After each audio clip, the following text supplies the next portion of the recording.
This Steve Jones Show podcast is now loading. The Steve Jones Show podcast is presented by Sunbury Motor Company, Purdy Insurance, and Brewers Outlet.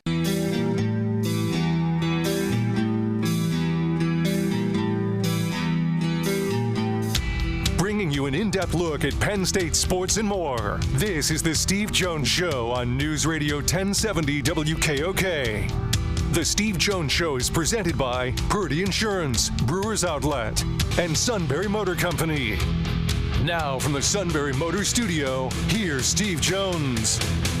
That power being brought to you by our good friends at Brewers Outlet, Reagan Street in Sunbury, the beverage supermarket, imports, domestics, microbrews, the best selection of beer anywhere. Wine coolers, water, soft drinks, snacks. They roast their peanuts fresh and out every day. 6 great flavors of slushies. And the new ready-to-drink cocktails, High Noon, Jack Daniel's, Crown Royal, Pickle Bar led by the Barrels and the Dills. My two favorites, indeed, second to none. All at Brewers Outlet, Reagan Street in Sunbury, the beverage supermarket. Welcome back, Neal Coolong, sir. Our condolences to your family. Well, we appreciate that. I'm bummed I had to miss it last week, but we're, as Belichick would say, we're on to Cincinnati. Yes, on Cincinnati. All right, so 2 preseason games in. It's safe to say we've learned virtually nothing, but virtually means there might be some nuggets in there. What nuggets on the Steelers do you have? I think, to me, my takeaway, and maybe I'm hyper-focusing on this, but my takeaway really has been the interior of the offensive line looks a little bit worse than I thought that it would, and the tackles probably look a little bit better than I thought they would.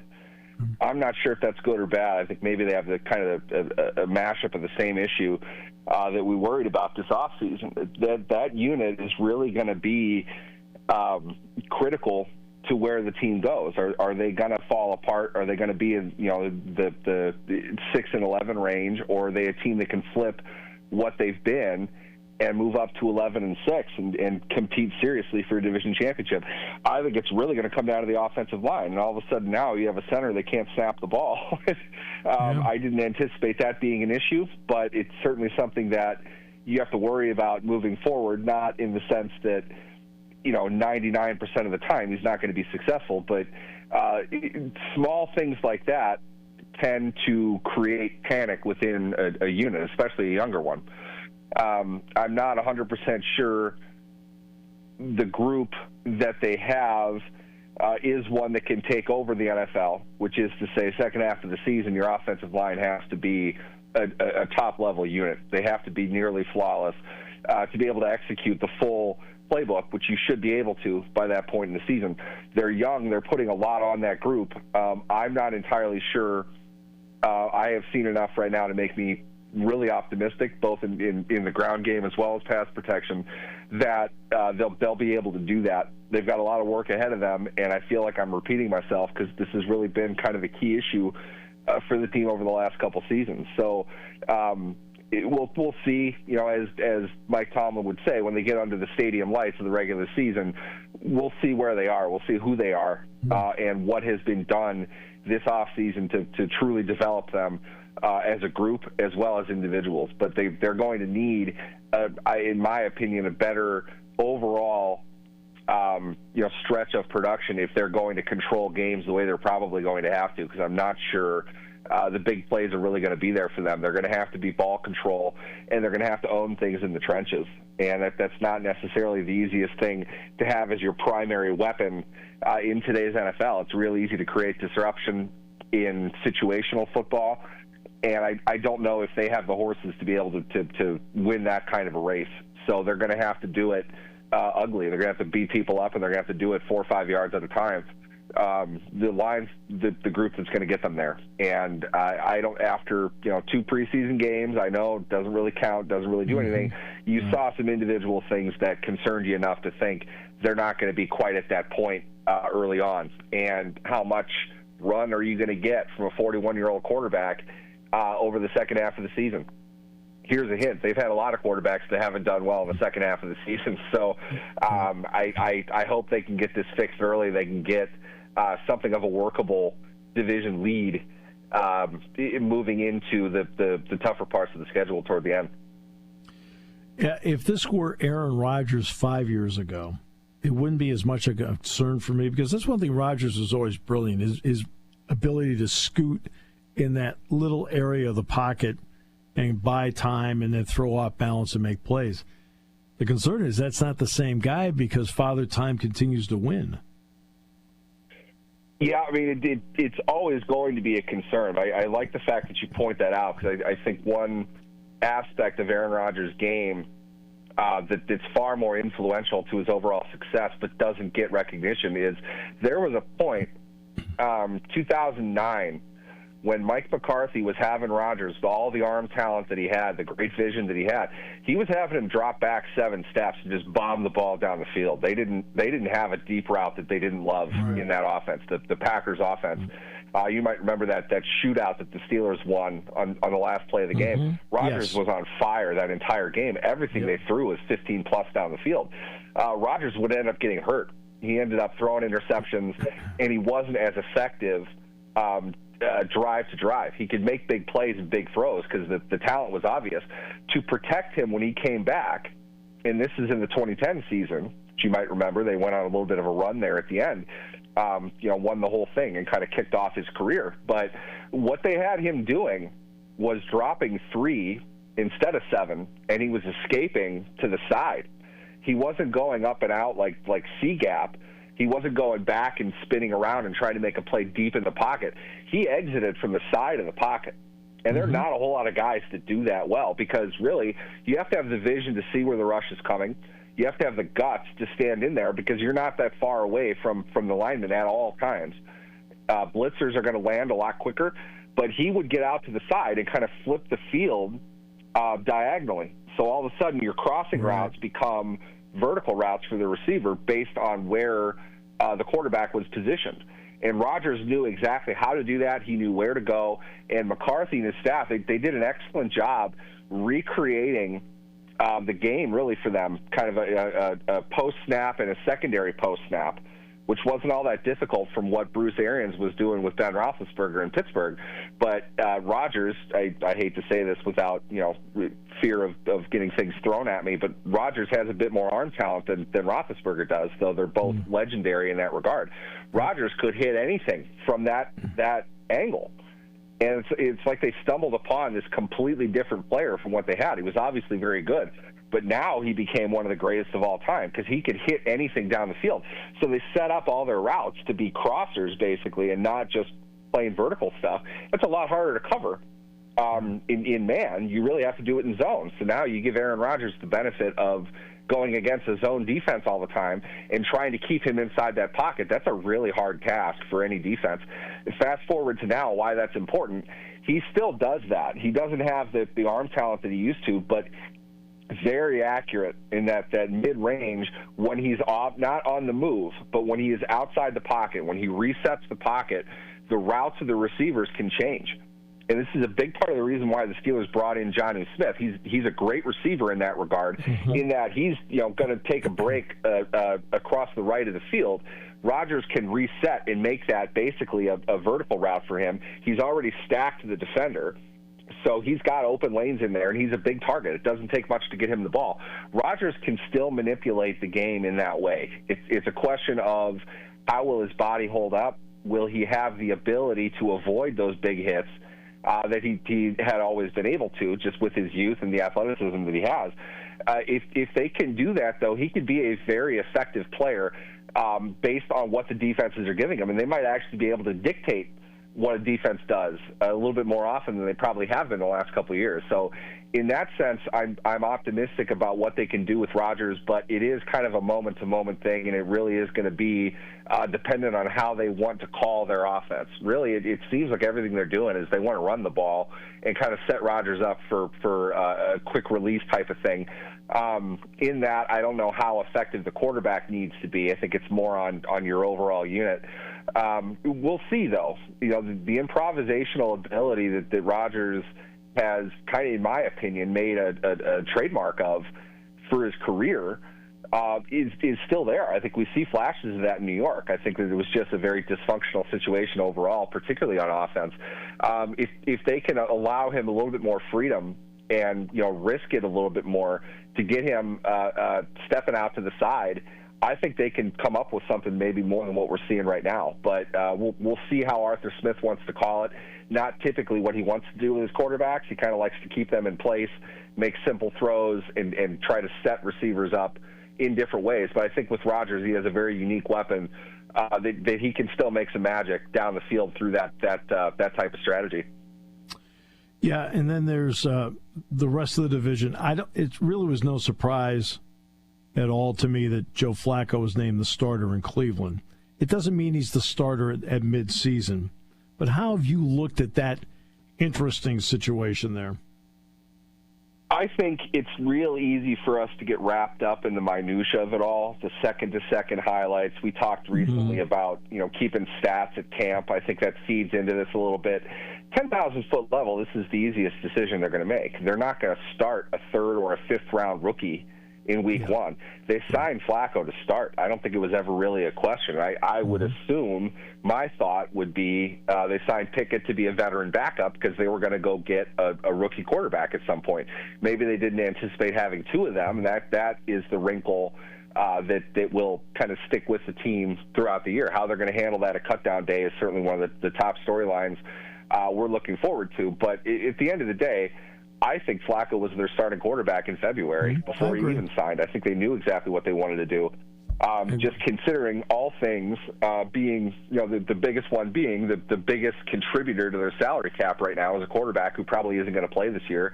And I don't think they want to play this year. And they'll be happy to eat a good chunk against the cap next season to cut or trade, God forbid, Deshaun Watson. They're going to draft a quarterback next season. I think they were always going to do that. Depending on where they finish, they've got some capital from Jacksonville. They can move up and take a guy that perhaps has a little bit more overall talent, a little bit more pedigree than Dylan Gabriel or Shedeur Sanders. But this is the situation they knew they were going to be in. But to your point, it isn't necessarily 17 games. Exactly what I was saying in the last question about Aaron Rodgers. We'll see if he's able to last that long. It seems like most teams are going to have significant snaps played by two quarterbacks at least in a season. Yeah. And with 17 games now, and they're moving to 18 eventually, your backup quarterback becomes that much more valuable. And most teams seem to recognize that. You've got a high draft pick backing up a veteran or vice versa, or you have two veterans that aren't in competition with each other, but the backup is going to be ready to come in and play. I think that's what the Browns want to do. And the question is, do they see enough out of Gabriel and or Sanders to say that Pickett's expendable? It's a quarterback needy league. There are a lot of things that you got to do to keep the right roster in place, and Pickett might end up being more valuable elsewhere. We're not 100% sure that that's the case right now. It's possible that any one of them get traded, but Flacco is the one, in my opinion, that was always going to stay. And however they want to kind of mix and match the musical chairs behind him, it's going to be situation-based more than anything, knowing that all signs for that team point to drafting a quarterback next season. Right, exactly. Then there's Cincinnati. Joe Burrow. It's amazing how there's two areas they just have never fixed. They've never fixed their offensive line, and they haven't fixed their defense. And I will give Trey Hendrickson credit. With each snap, his number gets higher. Yeah, Cincinnati is playing with fire, and I think they know that they're playing with fire. My question would be this, and if this is what came up, you remember the hysteria that went out when the Raiders in Oakland at that point, they were in the process of just starting to move to Las Vegas, trading away Khalil Mack after they franchise tagged him. Right. I've heard from multiple people in the league that it wasn't a question of the Raiders not wanting to pay Khalil Mack. It's that they literally did not have the capital to be able to give him the extension that he wanted. All they had the money for was the tag. They couldn't give him an extension, and he wasn't going to play. So what it ended up being was they needed to get something for the asset. and it helped them to not have to pay that much money in that season, just considering all the money that they had to put in to build the stadium, to get the team moved and everything like that. NFL teams, as we've talked about often, are not as liquid as people think that they are. You need that cash on hand, but you can't give out a $150 million contract without 80% of the guaranteed portion of that contract being prorated, or in escrow. So if they didn't have the cash, they couldn't make the deal. So they ended up having to trade him. I get the feeling Cincinnati is kind of close to that. They're paying a lot of guys. Keep that in mind. And yes, obviously these are guys that you want to keep. They had the money budgeted for Trey Hendrickson at what his contract is. As far as we know, they might not have anything else beyond that. They might not be able to give him anything more, at least anything that he's interested in.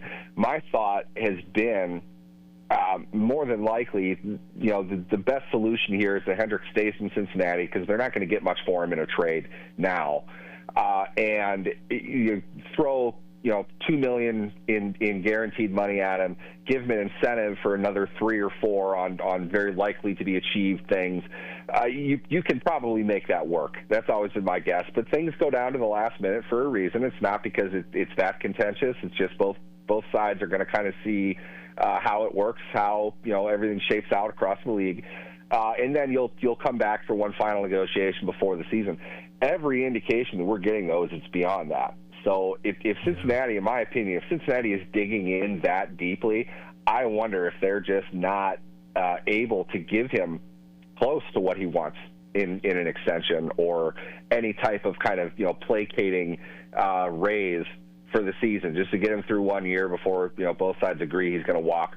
I could see either situation playing out that way, but one thing we know is that he's not getting an extension from Cincinnati. No. And I don't think there are a whole lot of teams today that would want to give him that much money guaranteed after camp on a long-term deal. They'd take him for 1 year. I don't think they'll give him 4 years after a trade. And if they did, they're not giving Cincinnati anything. And Cincinnati is they're going to take a bath in the court of public opinion if they trade him for a 4th-round pick. They're not getting anything for a team that has the Super Bowl roster in place and just lost its best defensive player. That's not going to work for them. So I feel like this could extend for a little bit while longer. It really kind of depends on whether Hendrickson wants to sit on the value that he created last season and then try to convince teams that he can still get it done after sitting out half the year and playing really out of football shape in November or whatever week 11 is now. It's a tough spot for both of them to be in, but Cincinnati I don't think has handled this particularly well, which makes me think there's got to be another motivating factor in here. I mean, it can't be that difficult to get a guy a few million extra dollars unless you just don't have it. Now I'll go to your own backyard. Are the Vikings confident in J.J. McCarthy? I think they should be. At the very least, they're not going to present that they're not. Right. I would say, though, the big thing here is the natural assumption. Patrick Mahomes was drafted to sit his first year. He got 1 game in as a rookie. Alex Smith was the guy, the veteran. There was no doubt about that. Mahomes was going to kind of come on and learn. You saw enough from his first start, his rookie year, to say, like, hey, this kid's pretty good. They got talent. Right. He's obviously going to be their guy next year. I think Vikings fans look at that situation and kind of think that that's McCarthy. Well, McCarthy is in many ways the opposite of a prospect as Mahomes. They're both, I think they're both drafted, 9, 10, somewhere in there. But as far as physical talent goes, there weren't many that had more arm talent than Patrick Mahomes did. It was pretty obvious in college. He was also very raw. He needed a lot of work. McCarthy, still like any young player, he needs work, but he had a lot more exposure to a more, I hate to use this word, but realistic kind of offense. And there's a lot that he can do. I think he has underrated arm strength. He has great vision, great anticipation. I think he can be successful. Do we expect him to be the MVP of the league like Mahomes his second year? Talk to Vikings fans. I think a lot of them feel that that's the case, and it's largely powered by Kevin O'Connell. I think is if not the best coach in the game. He's one of the 2 or 3 best coaches in the game. Really good. They'll get a lot out of him. But I think that's going to be a defensive team this year. Most rookies, unless they're Patrick Mahomes, essentially, most first-year starting quarterbacks have a little bit of a learning curve, which is to say they're going to have some good games, they're going to have some bad games. I think the Vikings are built to handle that to some degree, but they're going to count on him a lot. That's for sure. O'Connell's not going to start running the ball 55% of the time because he's afraid of their quarterback. They're going to really kind of, put him in front of the fire hose and see what happens. And I think they'll get, a better result than not more often than the time. And with that, the Vikings have the type of team that can, again, win 10, 11, 12 games and maybe get a little bit further in the postseason than they were able to last year. But this is what they built their team for, really, ever since Kwesi and O'Connell took over in Minnesota.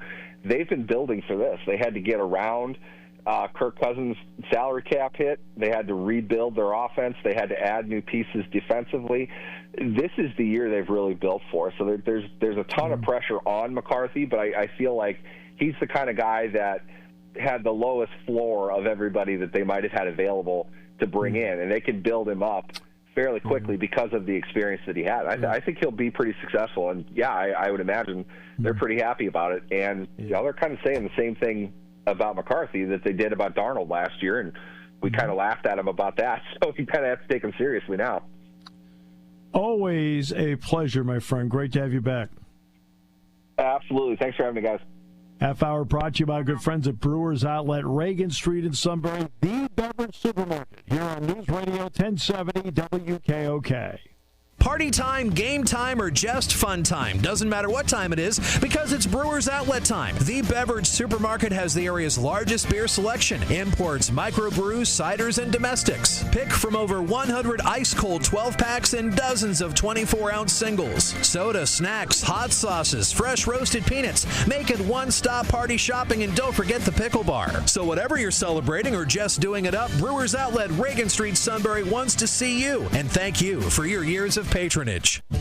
Hi, this is Season. For over 100 years, the Purdy Insurance Agency has been protecting families and businesses of the greater Susquehanna Valley and beyond. With the experience of our trained and knowledgeable staff, you can rest assured that your needs will be evaluated and met by some of the industry's best representatives. No matter what your insurance needs are, call Purdy Insurance today at 570-286-5855.